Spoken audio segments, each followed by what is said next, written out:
Video 3 of the master course on quantum chemistry of molecules' electromagnetic properties. The topic of this video is the time-dependent Schrödinger equation.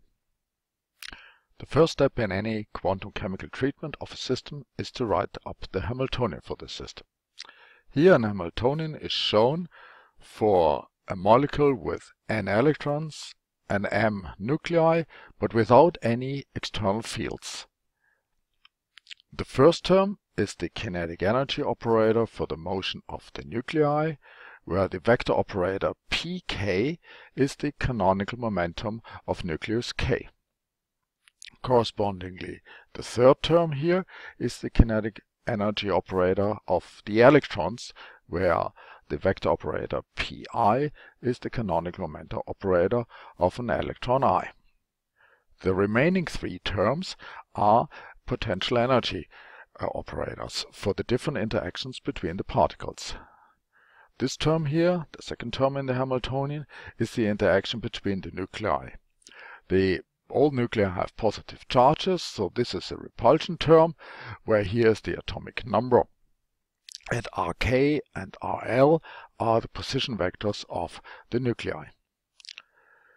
The fourth term here is the attraction between the electrons and nucleus with atomic number k.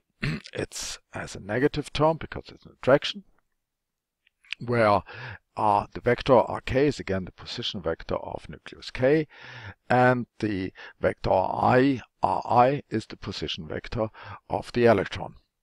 And finally, the last term is the electron-electron repulsion, which is therefore also a positive term again. One of the postulates of quantum mechanics is that the state of a molecule is completely described by the time-dependent wave function. As a symbol for the time-dependent wave function, I use a capital Phi here. And the superscript 0 means that is the time-dependent wave function of a system without any external fields. The wave function is the solution of the time-dependent Schrödinger equation, given here.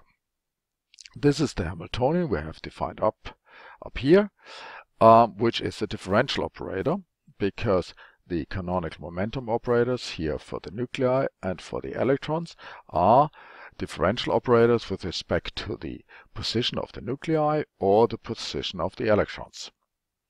Here on the right-hand side of the time-dependent Schrödinger equation, we have a partial derivative with respect to time, so that the time-dependent wave function is actually a function which depends on the positions of the nuclei, the positions of the electrons, and on time. However, when the Hamiltonian does not depend explicitly on time, one can separate the time variable from the spatial coordinates by the normal separation of variables. This means we can write the time-dependent wave function as a product of a time-independent wave function here and a function which depends on time. This is often called a time-dependent phase factor. By making this ansatz as a product wave function, the time-dependent Schrödinger equation can be separated in two equations. One equation for this time-dependent phase factor, which is a simple differential equation and has the very simple solution given here, where it's an exponential of the time and some constants e. The second equation, which then depends only on the spatial coordinates, is this equation here, which is known as the time-independent Schrödinger equation. Let's concentrate now on the time-independent Schrödinger equation. And let's remember that the Hamiltonian contains in the kinetic energy operators the canonical momentum operator squared, and that the canonical momentum operator is actually the gradient operator, which means that we have second derivatives with respect to the position of the nuclei and the position of the electrons. So the Hamiltonian is a differential operator, and therefore the time-independent Schrödinger equation is a second-order partial differential equation. However, if one looks at the form of the equation, we have an operator here acting on a wave function, which gives us a constant times the same wave function. And we can see that it has the form of an eigenvalue equation.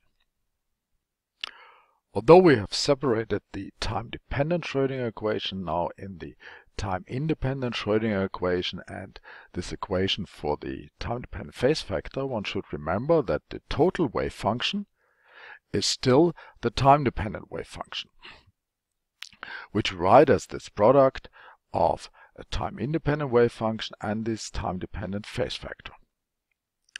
Analyzing this time-dependent phase factor, we can see that it actually corresponds to a rotation in the complex plane, because for time t equals to 0, this phase factor is 1. For a time t which is equal to pi times h bar divided by this energy, the phase factor becomes -1. And for a time t which is equal to h bar times pi divided by 2 times the energy, the phase factor becomes I, meaning completely imaginary. And correspondingly for 3/2 pi, it becomes -I, and meaning also completely imaginary.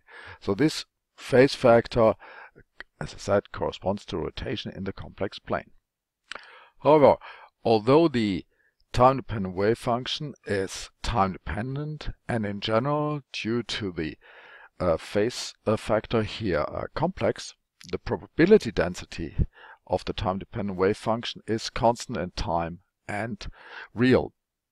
The reason for that is that the probability density is defined as this absolute square here, which means the complex conjugate of the wave function times the wave function. And if one calculates that, one can see that the time-dependent phase factor disappears from the equation, and we just get the absolute square of the time-independent wave function, which is time-independent and due to the absolute square is real. Since the probability density of the eigenfunctions of the time-independent Schrödinger equation is thus time-independent, one calls these eigenfunctions also the stationary states. Another postulate of quantum mechanics tells us how we can calculate a value of a physical observable P. Let's assume that we have carried out a series of measurements of the observable P on a large ensemble of molecules, and that we have calculated the average value of all the individual results. Quantum mechanics tells us now that in order to predict or reproduce this averaged value of the measurements, we have to calculate the expectation value of the corresponding quantum mechanical operator. And the expectation value is calculated by calculating here the integral over this operator with the wave function and the wave function complex conjugate, and we have to divide by the norm of the wave function. And we can do this both in the case of a time-dependent system and a time-independent system.